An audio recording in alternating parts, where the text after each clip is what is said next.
Oke.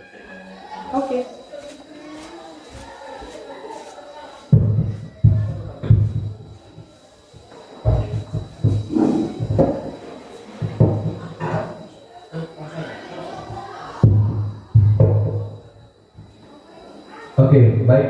Selamat pagi dan salam sejahtera buat kita semuanya. Oke, pada kesempatan ini kita akan ada kegiatan. Nah, jadi namun sebelumnya saya sapa kita semuanya selamat pagi. Selamat pagi. Iya. Oke, baik. Pada kesempatan ini kita ada kegiatan. Ada kegiatannya.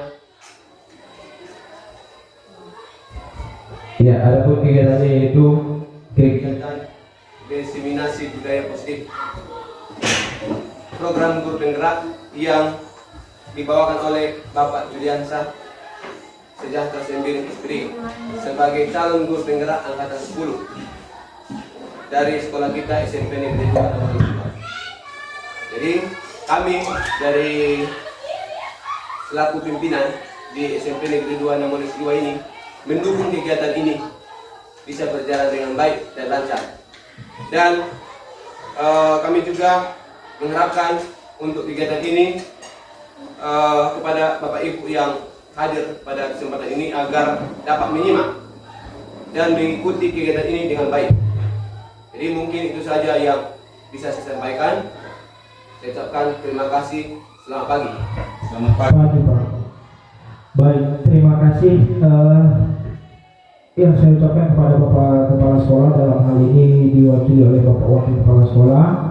Terima kasih juga saya sampaikan kepada Bapak Ibu rekan-rekan guru di SMP Negeri 2 Nawalusiwa yang sudah hadir pada kegiatan pada pagi ini, yaitu diseminasi aksi nyata modul 1.4 budaya positif program guru penggerak yang akan saya bawakan. Izinkan Bapak Ibu saya berbagi di sini terkait mengenai budaya positif. Ada pertanyaan pragmatik di sini Bapak Ibu, yaitu apakah Anda setuju dengan pernyataan di bawah ini? Yaitu yang pertama, apakah hukuman dapat mendisiplinkan anak?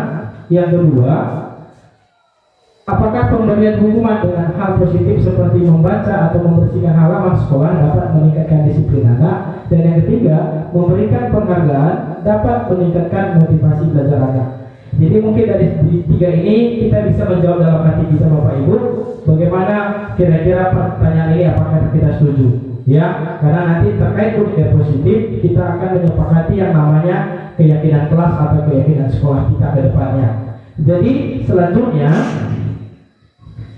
perubahan paradigma, yaitu diumpamakan adalah kegiatan kepalan tangan. Ya, kita tahu bahwa kepalan tangan ini, tangan kita masing-masing itu ada di genggaman kita. Jadi dalam ilustrasinya Bapak Ibu, genggaman tangan ini kita yang menentukannya, mau kita genggam atau kita buka adalah kita sebagai penentunya. Jadi nanti akan kita buat teorinya bagaimana sih paradigma kepala tangan ini. Ya, selanjutnya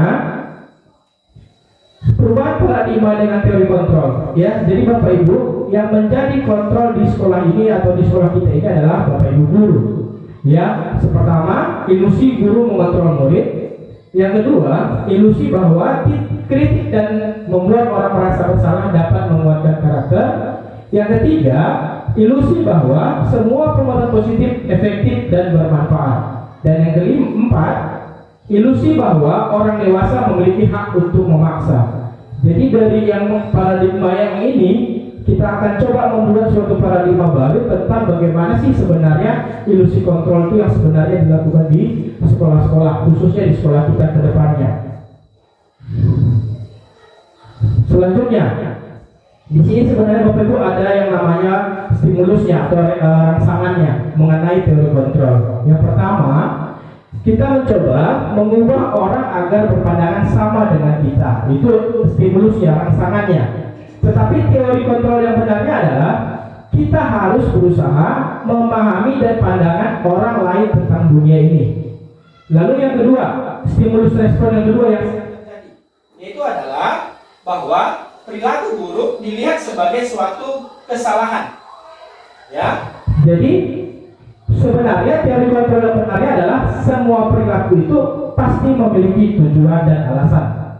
Lalu yang ketiga, stimulus respon yang selama ini yang ada adalah orang lain bisa mengontrol saya, padahal yang sebenarnya teori kontrol itu adalah hanya saya yang bisa mengontrol diri Anda. Ya, berarti hanya kita yang bisa mengontrol diri kita masing-masing, tidak ada orang lain.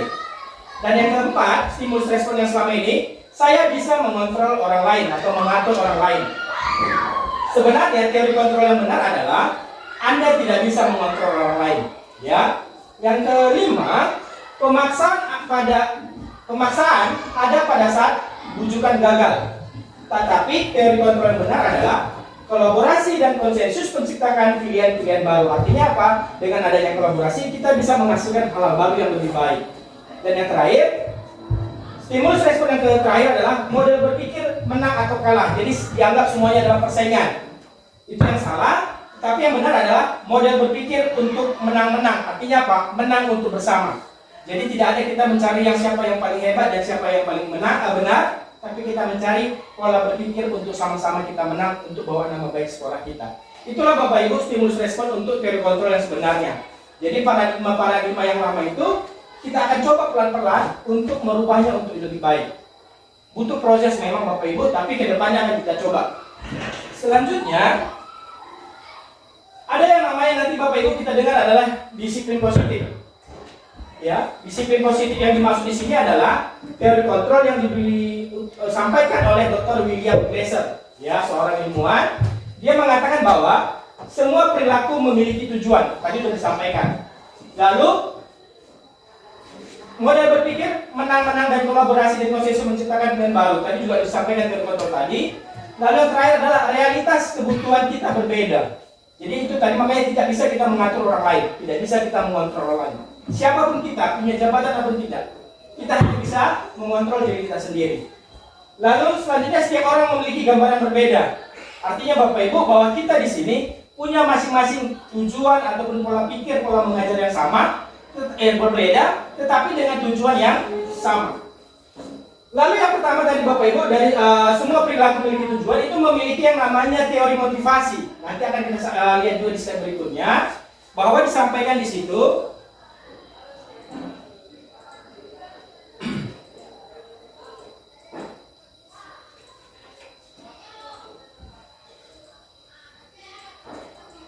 Ya.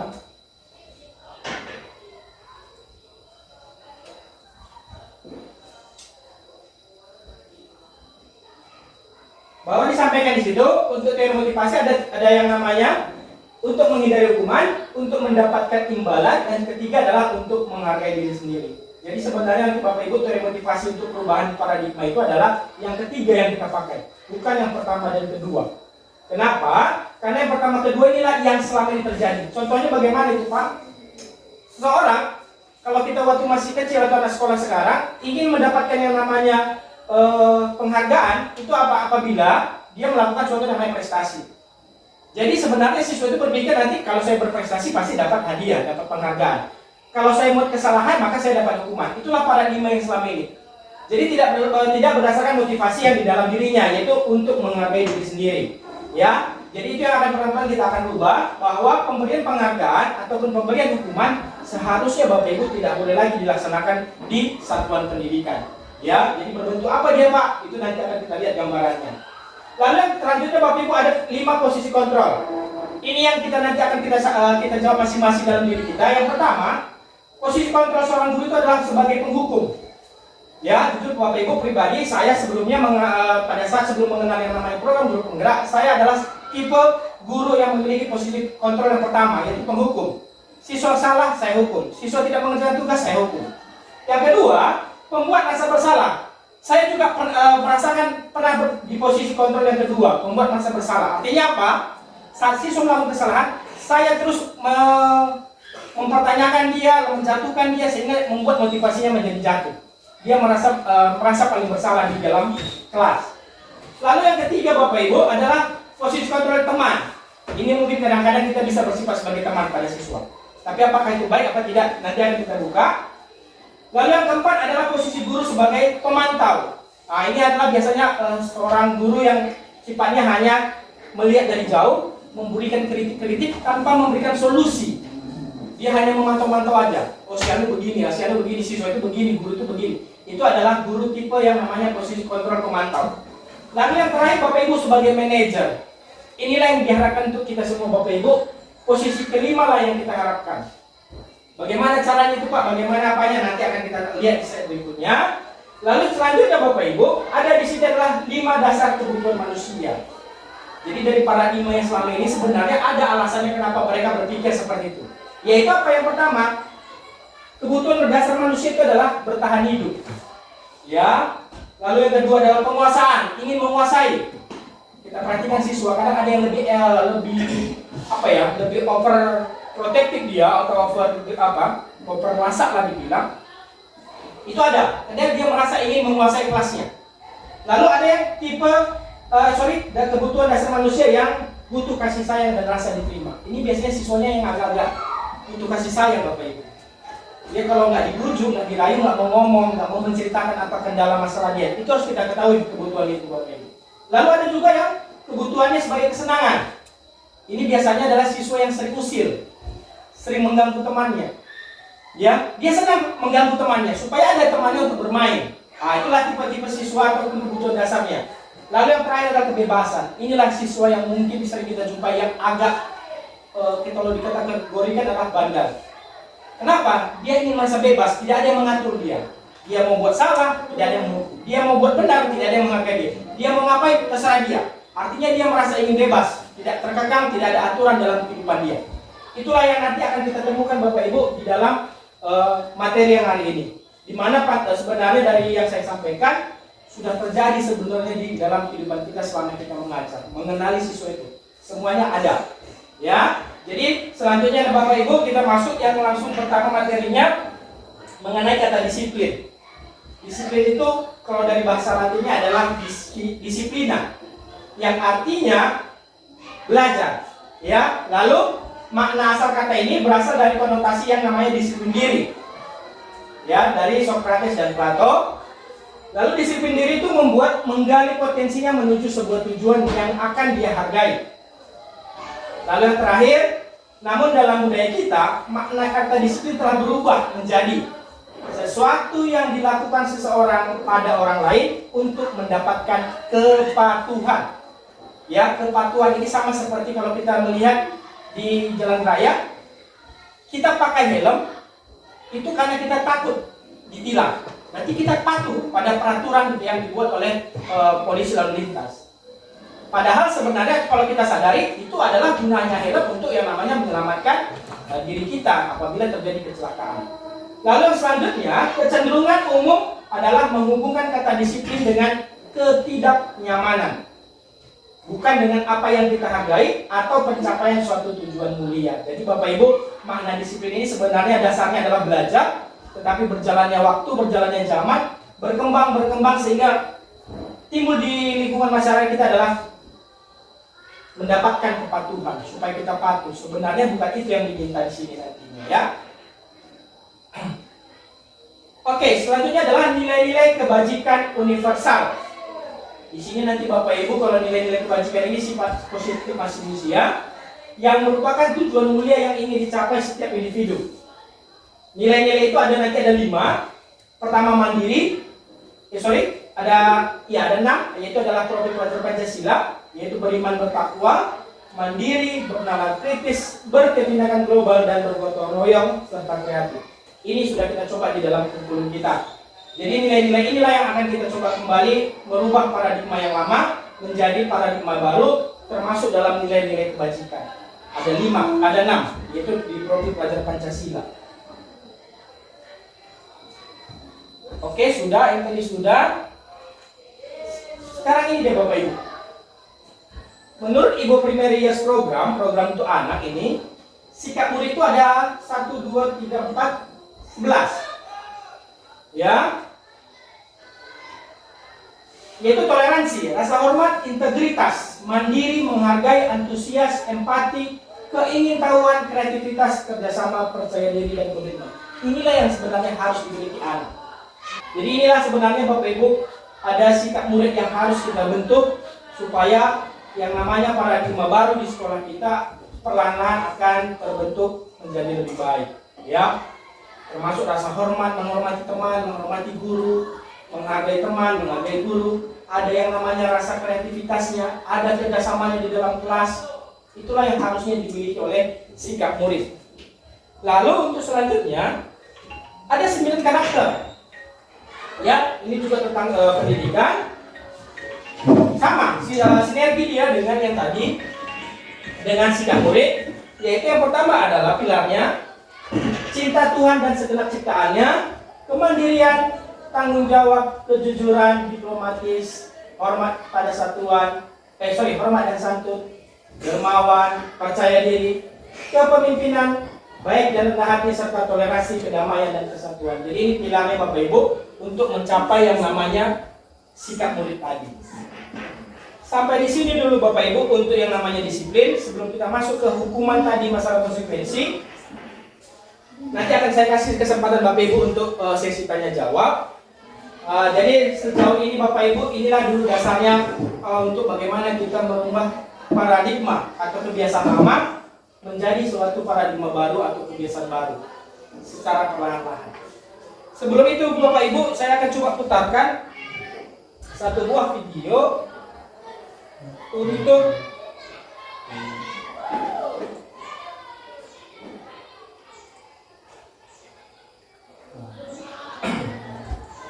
bagaimana sebenarnya pendidikan zaman dulu, ya.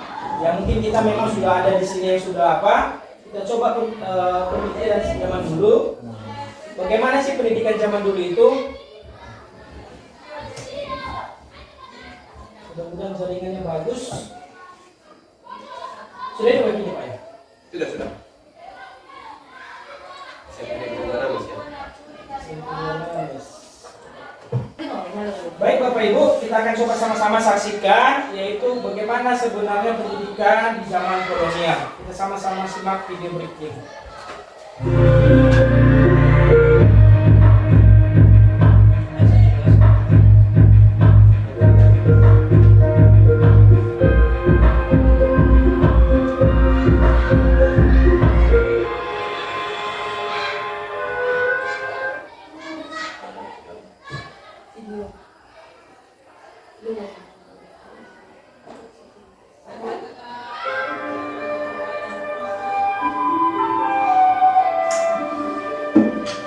Evolusi kebijakan pendidikan Indonesia dari zaman kolonial menuju era merdeka belajar.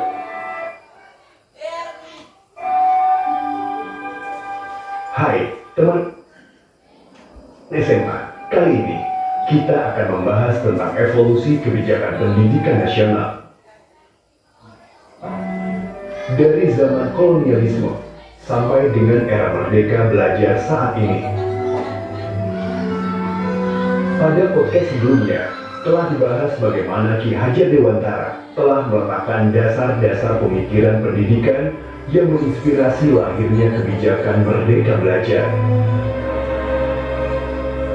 Pemahaman tentang evolusi kebijakan pendidikan nasional ini bisa bermanfaat untuk membantu sekolah, pemerintah daerah, orang tua siswa, serta segenap pemangku kepentingan pendidikan untuk memahami secara baik tujuan dan prinsip-prinsip yang melatar belakang lahirnya kebijakan pendidikan dari masa ke masa. Pemahaman tersebut diharapkan dapat membantu memahami kebijakan Merdeka Belajar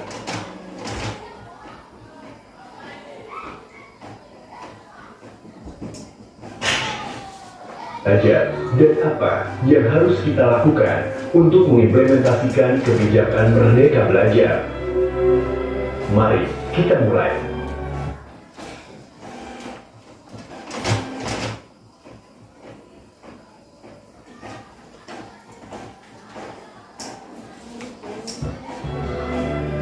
Kebijakan pendidikan di sebuah negara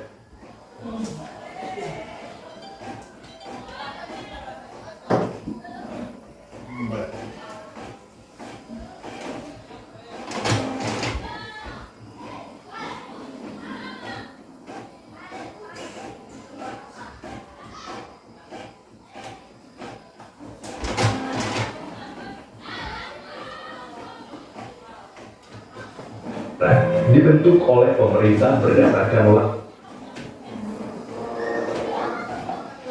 latar belakang sosial budaya, ekonomi, dan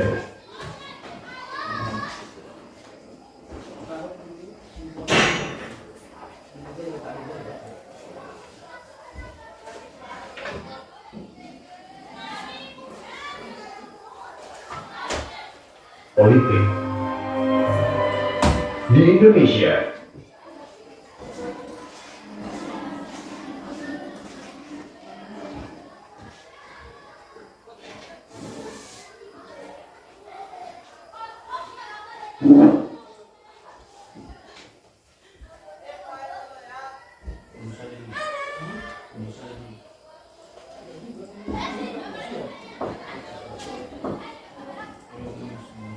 secara historis, kebijakan pendidikan dibentuk berdasarkan kebutuhan untuk meningkatkan kualitas sumber daya manusia yang berdaya saing dengan negara lain, sehingga tercipta keunggulan kompetitif untuk meningkatkan perekonomian.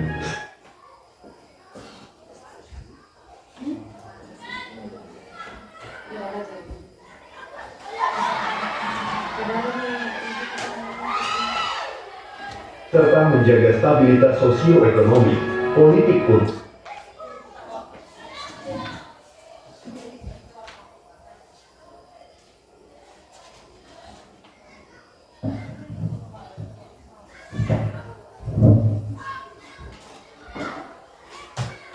mewujudkan persatuan dan kesatuan Indonesia.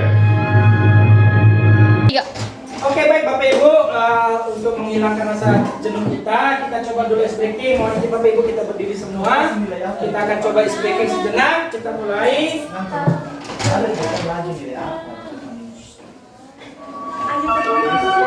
Breaking.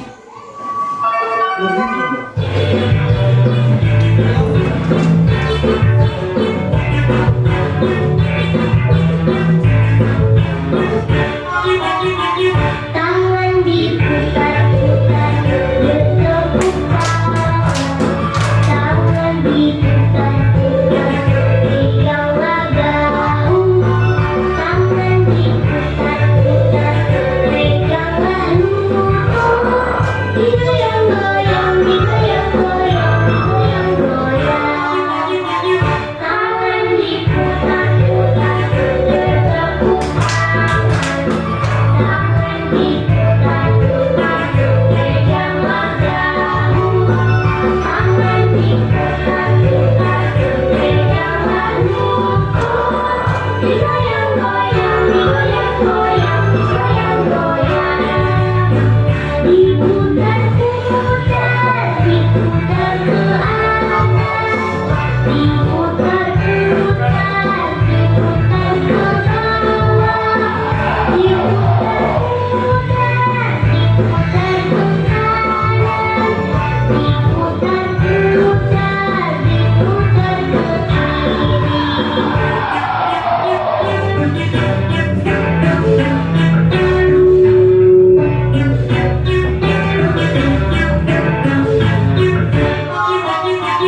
Tangan diputar-putar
Ibu, silakan duduk kembali. Kita akan mulai lagi. Kita masuk sekarang untuk bagaimana membuat keyakinan kelas.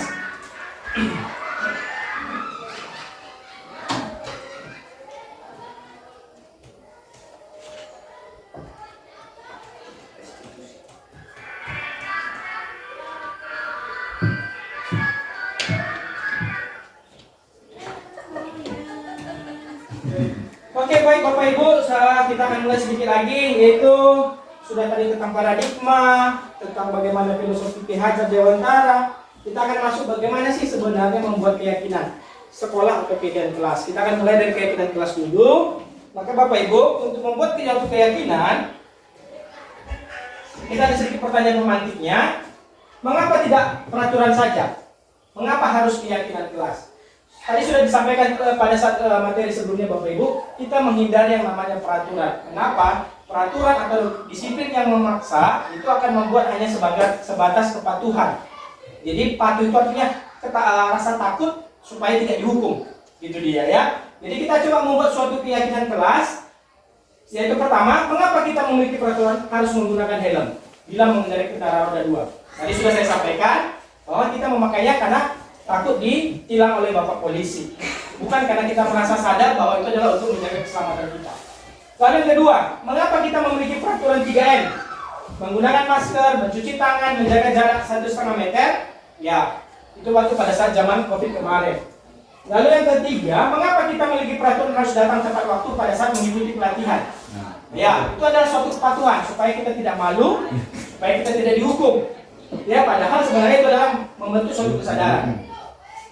Jadi untuk mendukung motivasi intrinsik yang ada di dalam diri kita Bapak Ibu, kembalikan nilai-nilai keyakinan lebih menggerakkan seseorang dibandingkan mengikuti serangkaian peraturan-peraturan. Jadi itulah sebagai pertanyaan pemantik. Sekarang kita mulai. Keyakinan kelas itu sebenarnya Bapak Ibu bersifat abstrak. Artinya tidak terlalu yang namanya mengikat atau mengekang, sehingga dia lebih rinci dan lebih konkret. Lalu keyakinan kelas itu adalah berupa pernyataan, bukan berupa peraturan ataupun kalimat negatif. Contohnya kalau kalimat negatif dilarang, misalnya dilarang membuang sampah sembarangan. Itu ada kata negatifnya Bapak Ibu. Itu apa? Dilarang. Itu adalah kalimat negatif. Itu tidak boleh. Kita akan coba nanti dari bahasa kalimat negatif kita rubah nanti menjadi yang namanya kalimat positif. Lalu selanjutnya ada yang namanya pernyataan keyakinan kelas dibuat dalam bentuk positif. Itu tadi saya sampaikan. Tidak boleh dalam bentuk kalimat negatif. Selanjutnya, keyakinan kelas hendaknya tidak terlalu banyak. Jadi jangan Bapak Ibu berlomba-lomba untuk baik-baik membuat keyakinan kelas. Kalau sudah banyak, siswanya juga jadi bingung. Terlalu banyak yang harus diyakini, padahal 1-2 pun belum tentu bisa dilaksanakan. Lalu keyakinan kelas sebaiknya sesuatu yang dapat diterapkan di lingkungan sekolah. Jadi yang sederhana aja, nggak usah yang terlalu tinggi-tinggi kali kita buat keyakinan kelas kita nantinya. Lalu yang terakhir, yang kedua selanjutnya, semua warga kelas hendaknya ikut berkontribusi dalam pembuatan keyakinan kelas lewat kegiatan curah pendapat. Artinya, semua siswa wajib memberikan pendapatnya. Tidak boleh tidak. Kalau di siswa di kelas nanti ada 25 orang, semuanya harus memberikan pendapatnya atau curah pendapat. Walaupun dia sama dengan teman yang satu dengan yang lain yang tidak masalah. Yang penting dia harus menuliskannya. Supaya apa? Timbul kesadaran dia bahwa dia sudah menyampaikan pendapat dia sendiri kemarin. Jadi jangan nanti ada anggapan bahwa siswa itu merasa, itu kan aku kemarin tidak menyatakan seperti itu. Kan si Anu itu yang bilang seperti itu. Jadi semuanya 25 itu harus 25 yang memberikan pendapat. Lalu yang terakhir bersedia meninjau kembali keyakinan kelas dari waktu ke waktu. Jadi kita akan coba Bapak Ibu. Ini dia prosedurnya, prosedur pembentukan keyakinan kelas. Kita mulai dari yang kecil yaitu kelas, baru nanti kita buat yang besar yaitu keyakinan sekolah kita. Pertama, mempersilahkan warga sekolah untuk bercurah pendapat tentang peraturan yang perlu disepakati. Yang kedua, mencatat semua masukan di papan tulis atau di kertas besar. Lalu selanjutnya susunlah keyakinan kelas sesuai prosedur pembentukan keyakinan. Ya, jadi ini semua Bapak Ibu akan kita coba praktekkan. Ya, prakteknya sekilas aja. Positif. Oke Bapak Ibu, kita akan coba praktekkan bagaimana pembentukan keyakinan kelas di kelas Bapak Ibu masing-masing ke depannya ya. Saya akan membagikan posit ini kepada Bapak Ibu. Nanti begitu saya bagikan, Bapak Ibu coba dulu tuliskan peraturan ataupun yang selama ini Bapak Ibu tahu bagaimana sih peraturan di kelas Bapak Ibu masing-masing. Ya, nanti akan kita coba kita susun menjadi suatu keyakinan kelas yang menggunakan kalimat positif, tidak lagi menggunakan kalimat negatif. Ya, izin Bapak Ibu saya bagikan. Silakan diisi aja 1 atau 2 kalimat-kalimat yang namanya peraturan yang Bapak Ibu suami yakini. Tulis nama Pak. Boleh, silakan Pak.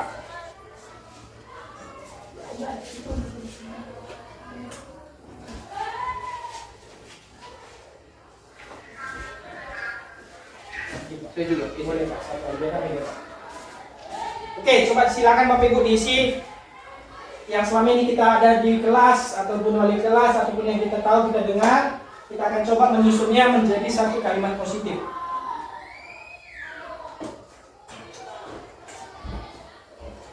Oke, Oke, siap. kalau sudah Bapak Ibu, terima kasih. Silakan ditempelkan di sini Bapak Ibu. Di mading kita ini kita akan coba baca dan kita akan coba analisis bagaimana membuat keyakinan kelas ataupun disiplin positifnya. Oke.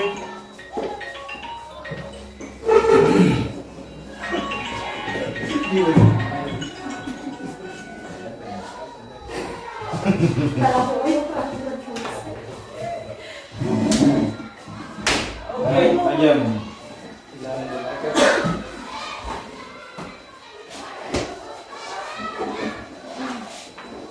Ayam boleh gusin datu.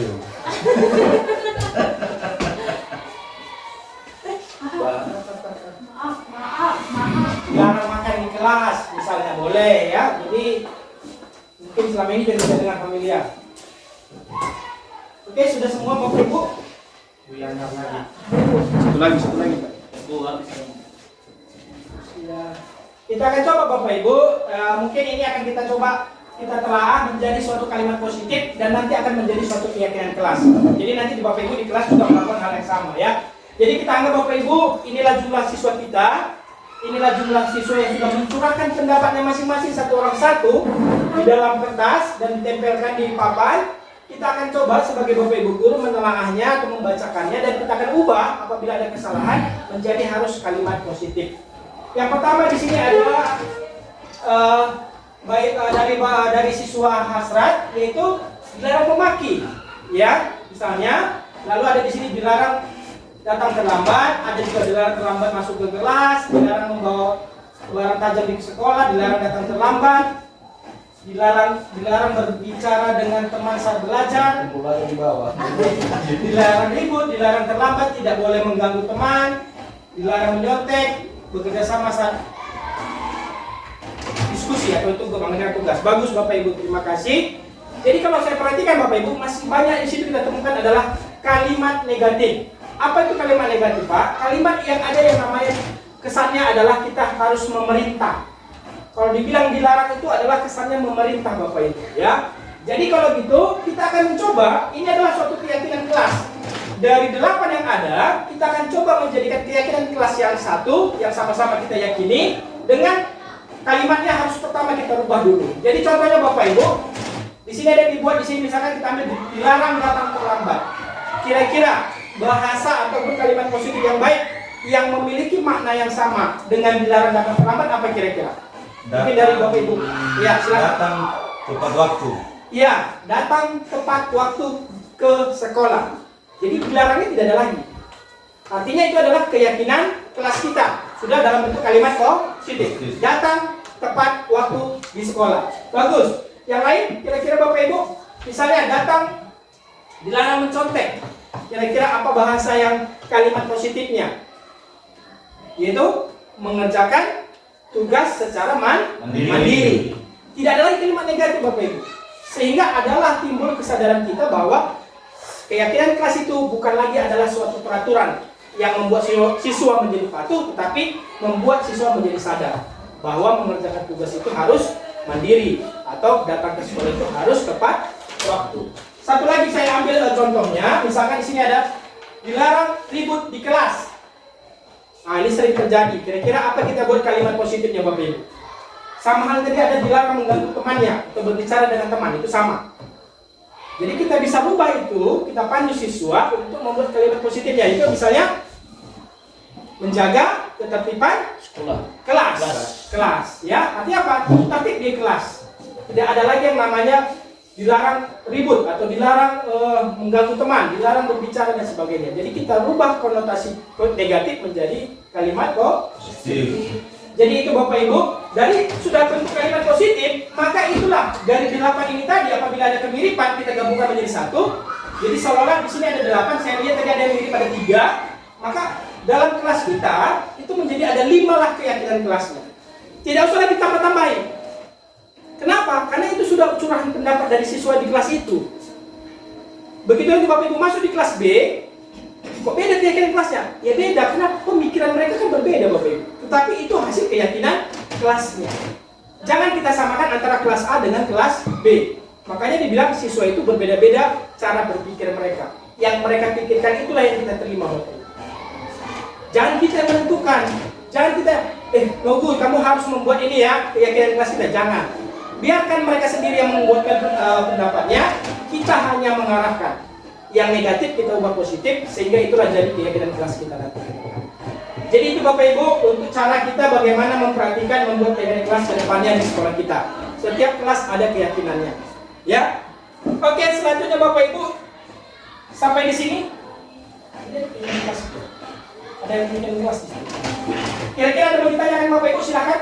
Ada Kak. Ya, silakan Ibu. Satu dari Bu Yana dulu. Baik Pak, terima kasih waktunya. Ini Pak yang mau saya tanyakan. Misalnya ada juga keyakinan kelas ya Pak. Jangan dilarang main game saja. Ya. Contoh ini di keluarga kita. Iya. Kita punya anak misalnya, jadi kita mau menyampaikan kepada anak-anak, kamu ya tidak boleh main game terus. Iya. Apa sih kalimat positif yang bisa kita sampaikan kepada anak-anak? Oke. Baik anak di rumah maupun anak di sekolah. Terima kasih Pak. Baik, bagus sekali Bu ya. Jadi menghindari kalimat negatif itu memang tidak hanya harus di sekolah dan di sekolah saja, tapi di rumah, di lingkungan juga Bapak Ibu. Pelan-pelan kita akan mencoba bahasa melarang itu harus kita ubahkan dalam mendidik anak-anak Bapak Ibu. Karena tertanam dalam dirinya nanti adalah dia hanya takut atau patuh. Kalau nanti kulawan, berarti aku dimarahi sama bapak guru atau ibu guru atau sama orang tua aku. Itu membuat mindset mereka akan bertumbuh sampai mereka menjadi dewasa. Jadi kita akan coba paradigma baru. Jadi tadi disampaikan Bu Yana, bagaimana sih Pak kira-kira kalimat positif dari kalau apabila ada siswa kita yang sering ataupun bermain handphone, berarti yang biasa kita bilang jangan itu juga kalimat negatif ya Bapak Ibu. Jangan mencuri gitu ya. Jangan seperti ini. Jadi kita ubah menjadi apa? Kalau misalkan dilarang bermain HP, misalkan atau bermain gadget, maka kita sampaikan gunakan. Mungkin ya, kita coba apa? Ada masukan. Kalau dari saya mungkin gunakan gadget sesuai pada waktunya. Kenapa? Tidak usah kita batasi juga Bapak Ibu. Memang anak-anak zaman sekarang butuh itu, cuma kita harus membatasinya. Jadi kalau dari saya, saran saya untuk membuat kalimat positifnya adalah gunakan handphone sesuai dengan waktunya. Itu bisa. Ya, karena kalau kita larang sama sekali juga tidak bisa. Atau ada pendapat yang lain Bapak Ibu mengganti kalimat negatif dari dilarang menggunakan atau bermain handphone atau bermain games. Ada? Pas ya? Ya, jadi itu aja dari saya Ibu Yana. Mungkin nanti bisa diapakan lagi, dicari lagi referensinya. Jadi kalau misalkan jangan sampai kalimatnya itu adalah terlalu mengikat ke anak-anak. Kenapa? Kalau masalah handphone memang sekarang masih masanya anak-anak, cuma kita harus pandai membatasinya. Oke, tadi dari Pak Nos, silakan. Baik, terima kasih kesempatan yang diberikan kepada saya untuk memberikan pertanyaan. Tadi yang di materi Bapak sampaikan ada mengenai disiplin positif. Salah satunya adalah keyakinan kelas. Bahwa keyakinan kelas ini kita tahu dulu, inilah kesepakatan yang terwujud dalam suatu kelas untuk merubah target dari yang nilainya negatif ke yang positif. Jadi timbul di dalam benak saya untuk mau bertanya bahwa bagaimana kita membuat keyakinan kelas itu, apakah dilibatkan siswa atau seluruh warga sekolah atau hanya Bapak Ibu guru atau hanya sebagian kecil saja yang dikategorikan dalam membuat keyakinan kelas itu. Itu saja Pak, terima kasih. Baik, terima kasih Pak Nos. Jadi Bapak Ibu, untuk pembuatan nanti keyakinan kelas ada dua ya. Satu keyakinan kelas, satu keyakinan sekolah. Ya, kita bahas dulu satu-satu. Keyakinan kelas. Kalau di dalam kelas berarti yang dinamakan warga kelas namanya. Kalau dibilang itu warga kelas adalah guru dan murid. Kalau nanti dikatakan keyakinan sekolah, dikatakan warga sekolah. Warga sekolah itu siapa? Termasuk kepala sekolah, guru, tata usaha, dan juga murid. Jadi sudah lebih besar dia kalau dia warga sekolah. Jadi kalau kita bahas yang kecil, keyakinan kelas, maka harus dilibatkanlah seluruh siswanya. Kalau ada 20, maka 20 siswa. Bapak Ibu guru bagaimana? Bapak Ibu tidak terlibat dalam mencurahkan pendapat, tapi terlibat dalam menyusun kalimat-kalimat yang negatif tadi menjadi kalimat positif, sehingga nanti diarahkanlah menjadi suatu keyakinan kelas bersama. Jadi itulah tugas Bapak Ibu guru nanti Bapak Ibu. Lalu kalau di sekolah bagaimana Pak? Keyakinan sekolah, maka itu akan dibuatlah curah pendapat dari Bapak Ibu guru, dari warga sekolah terkait bagaimana keyakinan sekolah ke depan. Masalah contoh datang terlambat. Mungkin selama ini sudah kita buat ada peraturan siswa dilarang terlambat, datang terlambat. Nah, mungkin kita bisa yang namanya kita ubah menjadi siswa datang tepat waktu ke sekolah. Jadi Bapak Ibu untuk menentukan keyakinan kelas atau membuat keyakinan kelas tergantung kalau dia keyakinan kelas berarti seluruh warga kelas. Kalau keyakinan sekolah seluruh warga sekolah termasuk kepala sekolah, guru dan juga tata usaha dan juga murid tentunya dilibatkan. Lalu mungkin ada timbul pertanyaan, Pak, berarti kalau murid kita ada 600 orang misalnya, apakah semuanya kita libatkan? Itu yang nanti Bapak Ibu kita bijak-bijakkan. Biasanya setiap sekolah punya yang namanya OSIS. OSIS itu adalah sudah perwakilan dari siswa pertingkatan dari 7, 8, 9. Jadi kalau dengan siswa yang besar, kebijakan yang diambil adalah biasanya adalah meminta perwakilan dari setiap pengurus OSIS yang memberikan suara daripada bagaimana sih pendapat dari OSIS tentang keyakinan sekolah. Sehingga nanti akan diarahkan untuk menjadi suatu keyakinan sekolah, menjadi suatu kesepakatan bersama. Kira-kira itu jawaban dari saya Pak Nos. Ada lagi Pak? Diterima. Oke, baik, terima kasih Pak Nos. Baik Bapak Ibu, demikianlah yang bisa saya sampaikan untuk materi kita pada hari ini mengenai diseminasi budaya positif di sekolah kita. Dan kedepannya Bapak Ibu mudah-mudahan kita bisa melakukan perubahan kecil untuk yang namanya jenjang tahapan mencapai yang namanya perubahan besar. Kita mulai dari hal kecil sehingga hal besar tadi sudah bisa kita capai. Demikian yang bisa saya bagikan Bapak Ibu dalam kegiatan program guru penggerak. Mudah-mudahan bisa diterima. Kurang lebihnya saya mohon maaf. Demikian yang saya sampaikan. Selamat pagi. Yahoo. Yahoo.